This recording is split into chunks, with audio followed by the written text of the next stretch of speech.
జ్ఞానం కావాలా, ర్యాంక్ కావాలా? మార్కులు మూర్ఖులకు కూడా వస్తాయి, జ్ఞానం కష్టపడిన వాడికి వస్తుంది ఖచ్చితంగా. మార్కులు రావడం గొప్ప ఏంటండి? అదో కష్టపడి చదివిన వాడికి 90 మార్కులు వస్తే వాడు మోచేయి పేకెత్తితే చూసి రాసిన వాడికి 70 మార్కులు వస్తాయమ్మా. వీడికి సీట్ వస్తుంది.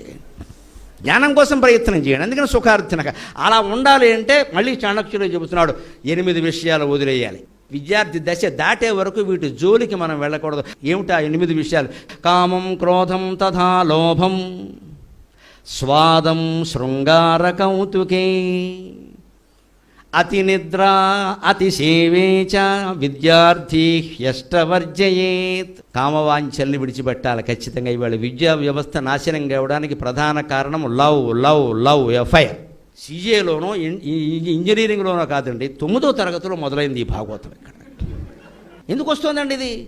మనం చదువుకుందుకు వచ్చామా, దీనికోసం వచ్చామా? ఉంటారండి, మీరు కో ఎడ్యుకేషన్ తప్పదు కదండి, ఇవాళ మానేయలేం కదా. మరి ఉంటారండి, అమ్మాయిలు ఉంటారు, అబ్బాయిలు ఉంటారు. మీ దృష్టి మీద చదువు మీద ఉంటే అమ్మాయి మీద ఎక్కడుతుందండి? ఎలా పెడుతుందండి? వెళ్ళిన దాన్ని మళ్లించుకునే విధానం ఉంది, దాన్ని చాణక్యుడు చెబుతాడు. వెడుతుందండి, సహజం, వయస్సు కాబట్టి వెడుతుంది. ఆ మొట్టమొదటి ఆలోచన ఎప్పుడు అమ్మాయి గురించో అబ్బాయి గురించో మన మనస్సులో ఏర్పడిందో అక్కడే దాన్ని తుంచేయాలి. ఇప్పుడు ప్రతి వాళ్ళకి ఫోన్ అయ్యక తప్పదు వ్యవస్థ కారణంగా. అలాగని మిమ్మల్ని ఎవరో మేము నియంత్రించడం. ఏం చేయమంటారు చెప్పండి, మీరే చెప్పండి, మీరు ఆలోచించండి. మీరు ఈ స్థానంలో ఉంటే ఆయన స్థానంలో ఏం చేయాలో ఆలోచించండి. అంటే ఇప్పుడు సెల్ఫ్ కంట్రోల్ తప్ప వేరే మార్గం ఉందా? అందుకని కామం, క్రోధం, అలాగే కోపానికి, ఆవేశానికి లోనవడం. ఇందాక చెప్పుకోండి. లోభం, నీకు రావాలి అనుకుంటే లోభం కాదండి, నాకే రావాలి ఇంకెవరికి రావద్దు అనుకుంటేనే లోభం. అంటే ఈ కామం, క్రోధం, లోభం. ఇంకోటి చెబుతున్నాడు, అవి పోవాలంటే ఏం చేయాలి? ఊరికే పోవండి. కామం, క్రోధం, లోభం ఎక్కడ? మనస్సులో ఉంటాయి, శరీరంలో ఉండవు. కోరిక ఎప్పుడు శరీరంలో, తొడలోనూ మెడలోనూ ఏ కోరిక ఉండదండి, మనస్సులో ఉంటుంది. కోపమైనా మనస్సులో ఉంటుంది, లోభమైనా మనస్సులో ఉంటుంది. దానికి ఏం మందులో కూడా చెబుతున్నాడు చాణక్యుడు. అంటే అటువంటి వాడు. దానికి మందేయండి. ఎలాగో తెలుసా? స్వాదం.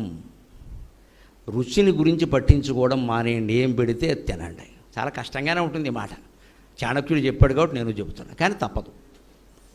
అక్కడ మసాలా దోశ బ్రహ్మాండంగా ఉంటుంది, అస్సలు ఆ రోస్టు, ఆ టేస్ట్ అయిపోయింది నీ చదువు. ఇంకా తినేవన్నీ కడుపులో దేవేసే పదార్థాలు, కడుపులో దేవేసేవి, మంటలు ఎత్తేవి.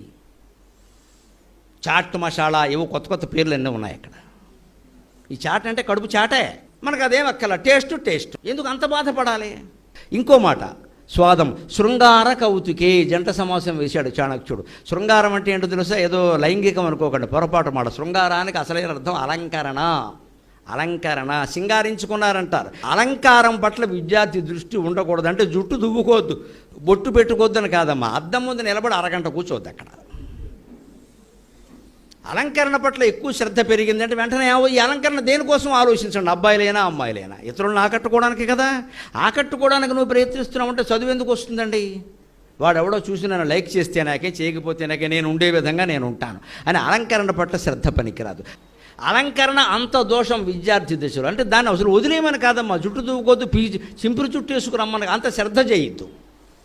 అలాగే కౌతుకే ఇవాళ చాలా ముఖ్యంగా మనం నేర్చుకోవాలి. కౌతుకం అంటే తెలుసా?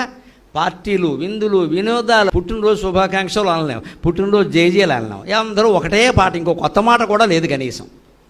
Many happy returns of the day. దీనికోసం అర్ధరాత్రి, పైగా ఈ మధ్య ఎంత విపరీతం, 1 గంటకి పార్టీలు. ఆ కేకు తీసి మొహానికి పూసుకోవడం. ఏంటిది? ఏమైపోయింది వ్యవస్థ? ప్రతిరోజు ఎవరో ఒకరు పుట్టినరోజు ఉంటుందమ్మా. మీరు వెళ్ళదలుచుకుంటే ప్రతిరోజు వెళ్ళండి, 1 గంట వరకు అక్కడ తందనాలు ఆడండి, రండి. ఏం చదువు ఏముంటుంది ఇంకా? అదే చాణక్యుడు చెబుతున్నాడు, కౌతుకే. ఈ పార్టీలు, విందులు, వినోదాల మీద ఆసక్తి పెంచుకుంటే చదువు రాదు. నీ ఇష్టం, ఏది కావాలో నువ్వు నిర్ణయించుకో. అది కావాలి, ఇది కావాలంటే కుదరదండి. అది అవ్వ కావాలి, బొవ్వ కావాలి, కుదరదు. ఏది నిర్ణయించుకో.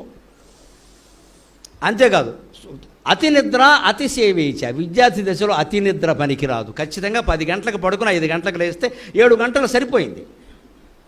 ఇక మళ్ళీ పగల కూడా మంచం ఎక్కి పడుకుంటే కుదరదు ఇక్కడ. అతిసేవ్యశ్చ. విద్యార్థి దశలో ఇంకోటి నేర్చుకోవాలి మనం. మన పనులు మనమే చేసుకోవాలి. మనకంటే తమ్ముళ్ళకి, చెల్లెళ్ళకి, పక్క ఫ్రెండ్స్కి చెప్పేయకూడదు. ఈ సేవింపబడ్డం అనేది అలవాటు పడ్డామంటే అధికారుల్లాగా మనకి బద్ధకం పెరిగిపోతుంది. అందుకని ఇది వద్దు అని చెప్పాడు ఖచ్చితంగా. ఇవి కనుక లేకపోతే నువ్వు సుఖంగా ఉంటావయ్యా అన్నాడు.